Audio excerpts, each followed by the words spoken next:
Hello friend, देसी style में आपका स्वागत है। हम लुसेंट जीके का पूरा सीरीज चला रहे हैं, जिसमें ये पार्ट 2 है। भारतीय इतिहास का परिचय ऑलरेडी हो चुका है और हम इसमें प्रागैतिहासिक काल और सिंधु नदी घाटी सभ्यता के बारे में देखेंगे। चलिए चालू करते हैं। प्रागैतिहासिक काल, जिस काल में मनुष्य ने घटनाओं का कोई लिखित विवरण उद्धृत नहीं होता, उसे प्रागैतिहासिक काल कहते हैं। मतलब ये कि ये इतिहास के पहले के काल है। मानव विकास के उस काल को इतिहास कहते हैं जिसका विवरण लिखित रूप में उपलब्ध है। अब बात करते हैं आधि ऐतिहासिक काल की। आधि ऐतिहासिक काल उस काल को कहते हैं जिस काल में लेखन कला के प्रचलन के बाद उपलब्ध लेख पढ़े नहीं जा सके हैं। ज्ञानी मानव यानी होमो सेपियंस का प्रवेश इस धरती पर आज से लगभग 30 या 40 हजार वर्ष पूर्व हुआ। पूर्व पाषाण युग के मानव की जीविका का मुख्य आधार था शिकार। आग का आविष्कार पूरा पाषाण काल में, इम्पोर्टेंट है। आग का आविष्कार पूरा पाषाण काल में और पहिए का आविष्कार नव पाषाण काल में हुआ।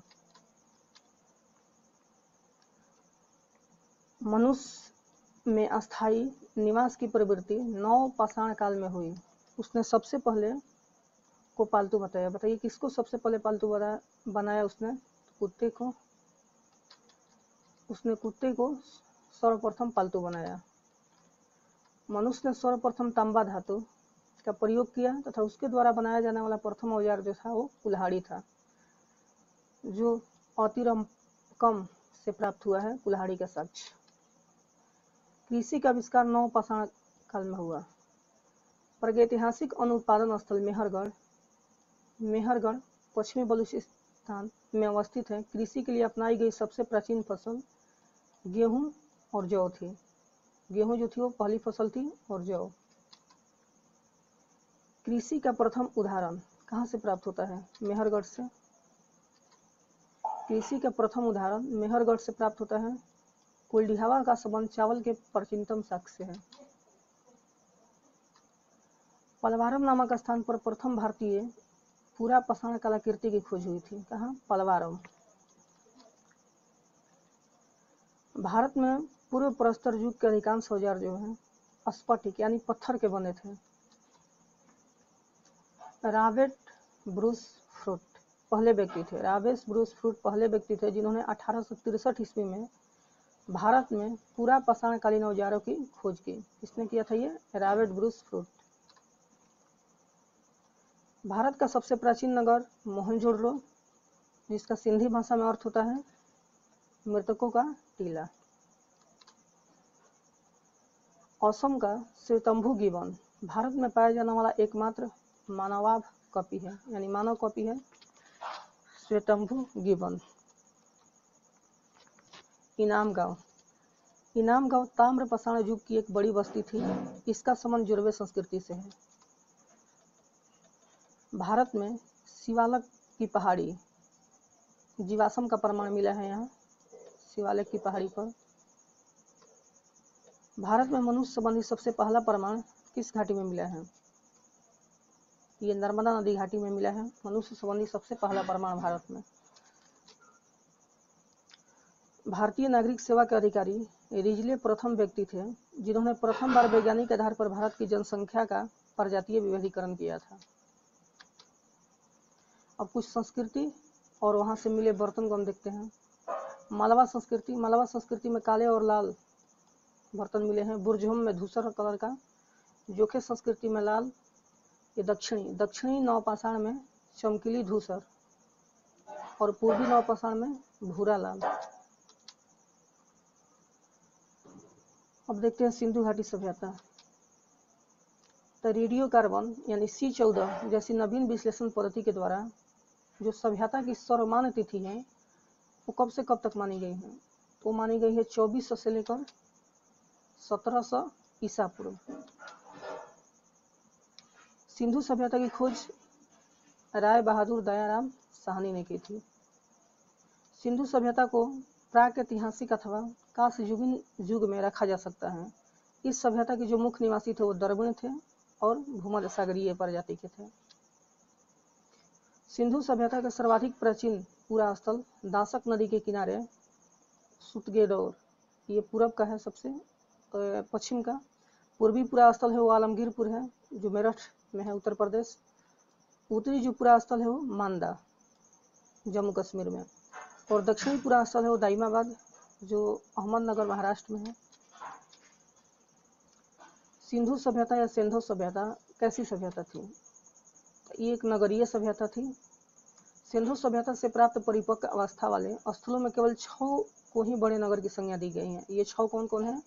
मोहनजोदड़ो, हड़प्पा, गढ़वारीवाला, धौलावीरा, राखीगढ़ी और कालीबंगन। स्वतंत्रता प्राप्ति के पश्चात हड़प्पा संस्कृति के सर्वाधिक जो स्थल का खोज हुआ है वो भारत में गुजरात में हुआ है। लोथल और सुतकोटदा सिंधु सभ्यता का बंदरगाह था। लोथल और सुतकोटदा। जूते हुए खेत और नकाशीदार ईंट का प्रयोग का जो साक्ष्य मिला है वो कालीबंगन से मिला है। मोहनजोदड़ो से प्राप्त संभवतः सिंधु सभ्यता की सबसे बड़ी इमारत थी। कौन सा है? मोहनजोदड़ो से क्या सब प्राप्त हुआ है जो सिंधु सभ्यता की सबसे बड़ी इमारत थी? तो है अनागार। मोहनजोदड़ो से प्राप्त अनागार संभवतः सिंधु सभ्यता की सबसे बड़ी इमारत थी। मोहनजोदड़ो से प्राप्त बृहद स्नानगार एक प्रमुख स्मारक है जिसके मध्य स्थित स्नान कुंड जो है वो 11.88 मीटर लंबा, 7.01 मीटर चौड़ा और 2.43 मीटर गहरा है। अग्निकुंड लोथल और कालीबंगा से प्राप्त हुआ है। मोहनजोदड़ो से प्राप्त एक सिंह पर 3 मुख वाले देवता जिसे पशुपतिनाथ कहा गया है की मूर्ति मिली है। उनके चारों ओर हाथी, गीणा, चीता और भैंसा विराजमान है। एक नर्तकी की कांस्य मूर्ति मिली है। कहाँ से? मोहनजोदड़ो से। मोहनजोदड़ो से कांसे की एक नर्तकी की मूर्ति मिली है। हड़प्पा की मोहरों पर सबसे अधिक एक श्रृंगी पशु का अंकन मिलता है। जो मनके बनाने का कारखाना था वो चन्हुदड़ो और कहाँ था? लोथल में मिले हैं। मनके बनाने के कारखाना लोथल और चन्हुदड़ो में मिले हैं। सिंधु सभ्यता की जो लिपि थी वो कैसी लिपि थी? तो एक भाव चित्रात्मक लिपि थी। यह लिपि दाईं से बाईं ओर लिखी जाती थी। जब अभिलेख एक से अधिक पंक्तियों का होता था तो पहली पंक्ति दाईं से बाईं और दूसरी पंक्ति बाईं से दाईं ओर लिखी जाती थी। सिंधु सभ्यता के लोगों ने नगरों और घरों के विन्यास के लिए ग्रिड पद्धति अपनाई। घरों के दरवाजे और खिड़कियां सड़क की ओर न खुलकर पिछवाड़े की ओर खुलते थे। केवल लोथल नगर के घरों के दरवाजे जो थे वो मुख्य सड़क की ओर खुलते थे। सिंधु सभ्यता की मुख्य फसलें थी गेहूं और जौ। सिंधवासी मिठास के लिए शहद का प्रयोग करते थे। रंगपुर और लोथल से चावल के दाने मिले हैं जिनसे धान की खेती होने का प्रमाण मिलता है। चावल का प्रथम साक्ष्य लोथल से ही प्राप्त हुआ है। सुरकोटदा, कालीबंगन और लोथल से सिंधोकालीन घोड़े का अस्थिपंजर मिला है। कहाँ से? सुरकोटदा से, कालीबंगन से और लोथल से। जो सिंधु घाटी सभ्यता में जो तौल की इकाई थी यह संभवतः 6 के अनुपात में थी, यानी 6, 12, 18 ऐसे करके 6 के अनुपात में थी। सिंधु सभ्यता के लोग यातायात के लिए 2 पहिया, 4 पहिए वाली बैलगाड़ी या भैंसा गाड़ी का उपयोग करते थे। मेसोपोटामिया के अभिलेख में वर्णित मेलुहा शब्द का अभिप्राय सिंधु सभ्यता से ही है। संभवतः हड़प्पा संस्कृति का शासन जो था किसके हाथों में था? तो था वणिक वर्ग यानी व्यापारी वर्ग के हाथों में था। ने हड़प्पा और मोहनजोदड़ो को एक विस्तृत साम्राज्य की जुड़वा राजधानी कहा है। किसने कहा है हड़प्पा और मोहनजोदड़ो को एक विस्तृत साम्राज्य की जुड़वा राजधानी? वो थे पिगट। सिंधु सभ्यता के लोग धरती को उर्वरता की देवी मानकर उनका पूजा करते थे। वृक्ष पूजा और शिव पूजा का प्रचलन का साक्ष्य भी सिंधु सभ्यता में मिलते हैं। स्वास्तिक चिन्ह संभवतः हड़प्पा सभ्यता की देन है। इस चिन्ह से सूर्य उपासना का अनुमान लगाया जाता है। सिंधु घाटी के नगरों में किसी भी मंदिर का अवशेष नहीं मिले हैं। मूर्ति मिली है लेकिन मंदिर का अवशेष नहीं मिले हैं। सिंधु सभ्यता में की उपासना सर्वाधिक प्रचलित थी। किसकी उपासना? मातृ देवी की उपासना सर्वाधिक प्रचलित थी। पशुओं में कुबड़ वाला जो सांड था इस सभ्यता के लोगों के लिए विशेष पूजनीय था। स्त्री मणि मूर्तियां का मतलब मिट्टी की मूर्तियां अधिक मिलने से ऐसा अनुमान लगाया जाता है कि जो सिंधु समाज था वो मात्र सतात्मक समाज था। सिंधुवासी सूती और ऊनी वस्त्रों का प्रयोग करते थे। मनोरंजन के लिए मछली पकड़ना, शिकार करना, पशु पक्षियों का आपस में लड़ाना, चौपड़ और पासा खेलना आदि साधनों का प्रयोग करते थे। सिंधु सभ्यता के लोग काले रंग से डिजाइन किए हुए लाल मिट्टी का बर्तन बनाते थे। काले रंग से डिजाइन किए हुए लाल मिट्टी का बर्तन बनाते थे वो। सिंधु घाटी के लोग तलवार से परिचित नहीं थे।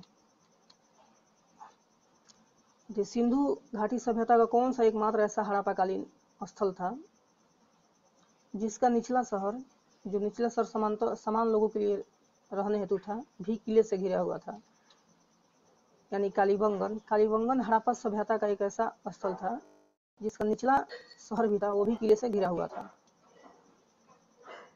प्रादा प्रथा और वेश्यावृत्ति सिंधु सभ्यता में प्रचलित थी। शवों को जलाने और गाड़ने यानी दोनों प्रथाएं प्रचलित थी। हड़प्पा में शवों को दफनाने जबकि मोहनजोदड़ो में जलाने की प्रथा विद्यमान थी। लोथल और कालीबंगा में युग्म समाधियां मिली हैं। सिंधु सभ्यता के विनाश का संभवतः सबसे जो प्रभावी कारण था वो था बाढ़ को माना गया है सबसे प्रभावी साधन। आग में पकी हुई मिट्टी को बताइए, क्या कहते हैं आग में पकी हुई मिट्टी को? टेराकोटा कहा जाता है। अब देख लेते हैं स्थल और किस नदी के किनारे वो बसा है, उसके उत्खननकर्ता कौन है, कब खोजा गया और उसकी स्थिति कहाँ है। हड़प्पा बताइए कब खोजा गया, किस नदी के किनारे है हड़प्पा? हड़प्पा जो है वो रावी नदी के किनारे, और इसके जो खोजने वाले थे वो दयाराम साहनी और माधव स्वरूप वत्स, ये 1921 में खोजी गई थी। और इसका भी स्थिति है पाकिस्तान के मोंटगोमरी जिला। आगे मोहनजोदड़ो, ये सिंधु नदी के तट पर है। इसके उत्खननकर्ता जो थे वो राखलदास बनर्जी थे। 1922 में इसकी खोज किया गया था और ये लारकाना जिला पाकिस्तान में है।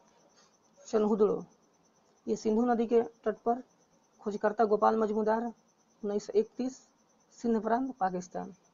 कालीबंगन घग्गर नदी के तट पर, बीके थापर इसके खोजकर्ता थे, 1953 में, ये राजस्थान के हनुमानगढ़ जिले में है। कुटजी सिंधु नदी के तट पर, खोजकर्ता फजल अहमद, 1953, सिंध प्रांत का खैरपुर स्थान। रंगपुर खोज ये जो है मादर नदी पर है, खोज इसका रंगनाथ राव, 1953 में, ये गुजरात के कठियावाड़ जो जिला है उसमें है।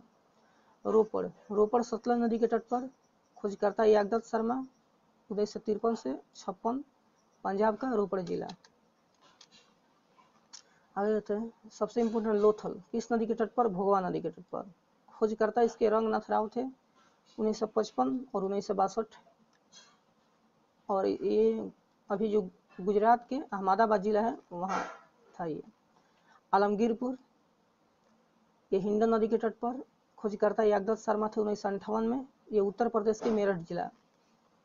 सूत का गेडोर, ये दासक नदी के तट पर है। ऑरेंज स्टाइल इसके खोजकर्ता थे, 1927 से 1962, ये पाकिस्तान के मकरान में स्थित है।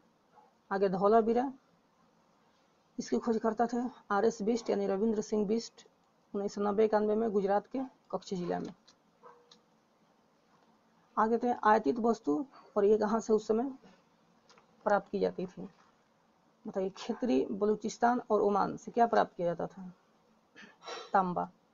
जो तांबा था वो क्षेत्रीय बलूचिस्तान और ओमान से प्राप्त किया जाता था। चांदी अफगानिस्तान और ईरान से।